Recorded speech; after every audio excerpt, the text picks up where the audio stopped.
As is mentioned, I am not so comfortable, though I can understand to some extent Hindi. I am not so comfortable to give public talk.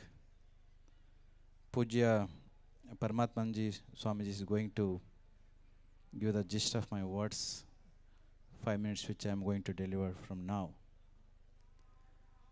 So it's a great privilege for me to be present on the auspicious occasion of Sansmaran Din of Pujya Purani Swami Maharaj. Also I must greet Hindu Dharma Acharya Sabha.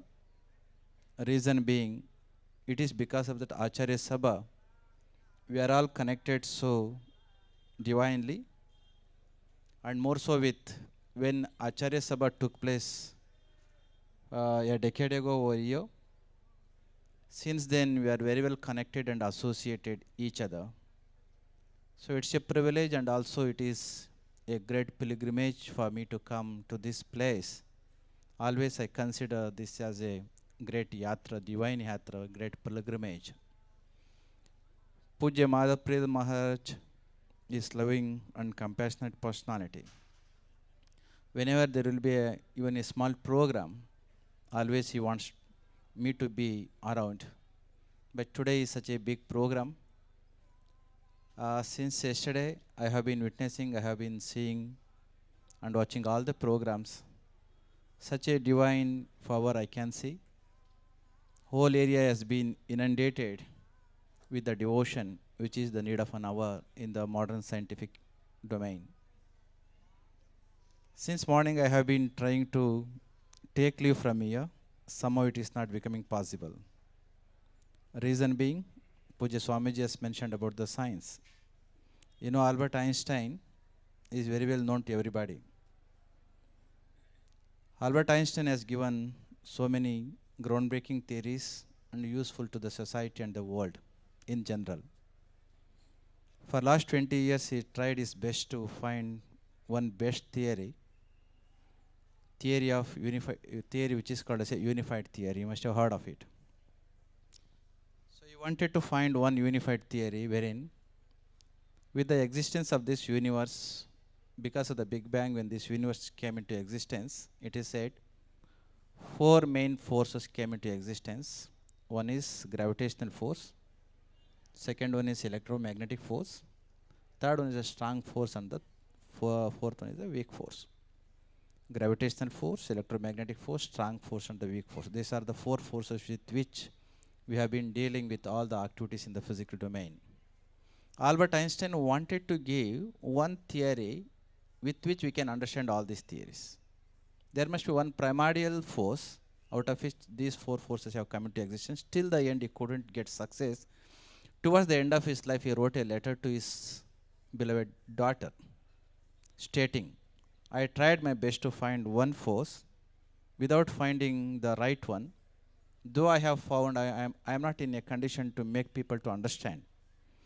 You have this letter, preserve this letter, which is going to be useful in future. During your lifetime, if it is going to be revealed, thereby people are going to understand the primordial force out of which these forces have come into existence is going to be understood by the people.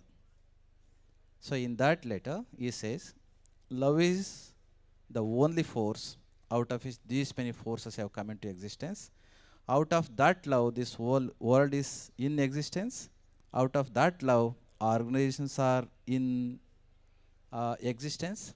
So the reason why I have been mentioning here is, it is the same love which has been binding me to SGVP, Sri Narayan Gurukul Vidyapith.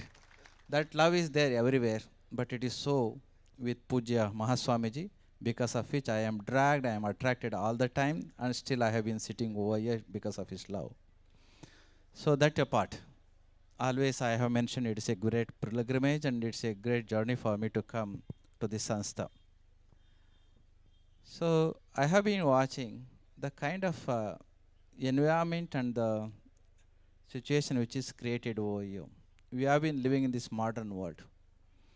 The very purpose of human birth in this world, ahara nidra bhaya maitunancha samanyam etatu pashubhihi naranam. There is no difference between these four, between animals and the human beings. Ahara, Nidra, Bhaya, Maithuna. You can understand. But in what way human being is distinguished and in what way is significant when it is compared with the other beings? Buddhihi tesham adhiko vishesho buddhya vihinaha pashubhihi samanaha. Prajna is more distinguished factor compared to other beings. Having taken birth as a human, if you do not have the cultivate that prajna, then no matter what is the kind of form, animal form or a human form, in the minus absence of the prajna, the consciousness, such one is called as a pashu. If you would like to rise to the level of consciousness, absolute consciousness, certain things are laid in our system, in our tradition.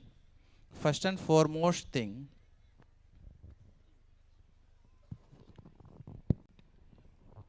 in our tradition, first and foremost, to elevate to that highest level of consciousness and the realization, the first step which is given in our tradition is to do Nishkama Seva, selfless service to the society. Apart from living for oneself, one should live for others also. Ayurvarsha Shatam Runam Parimitam. For human being, we are all human beings, we are bestowed with 100 long years. How we have to live in this world? Upanishad says, Kurva neva iha karmane jijivishya shatagam samaha. Evam toyina anyate tosti na karma lipetele. While living in this world for 100 years, just you do karma and so live. What is the kind of karma we should perform? It should not be a selfish karma, rather it should be a selfless karma. When we start performing selfless nishkama karma, nishkama seva, that is going to cleanse a particular level of dosha, impurities in our life. Second level, the one which we have been seeing here, upasana, bhakti, chanting. This is the second level. Third level, even after performing nishkama seva, second, performing all these rituals and the devotion, chanting and all these things, bodhaha anya sadhanebhyo hi sakshat mokshaika sadhanah. Pakasya vaknivat jnanamina moksho na siddhyate. This is our acharya should say. Do selfless karma, nishkama seva, and then perform all these rituals and bhakti upasana. Lastly, as a final thing, we have to have the jnana. How we are going to jnana? Jnana is the direct tool to get the liberation and the moksha. How we are going to get it? Guru vina jnana nahi, jnana vina mukti kaisi. Guru, only with the help and the grace of the Guru, we can have the jnana. Such was the personality of Pujya Purani Mahaswamiji, who gave all these three modes of sadhana to achieve the liberation. One such, in the memory of one such great soul, all these things are happening. So I am quite happy to be here, to be part of this ritual and this great Mahotshav. So wishing you all the best to dedicate your life for selfless service and the devotion and to attain the jnana, to attain the ultimate moksha. Wishing you all the best to attain all these. I conclude my words, saluting again at the divine lotus feet of all the great saints who are present here. Jai Shri Gurudev.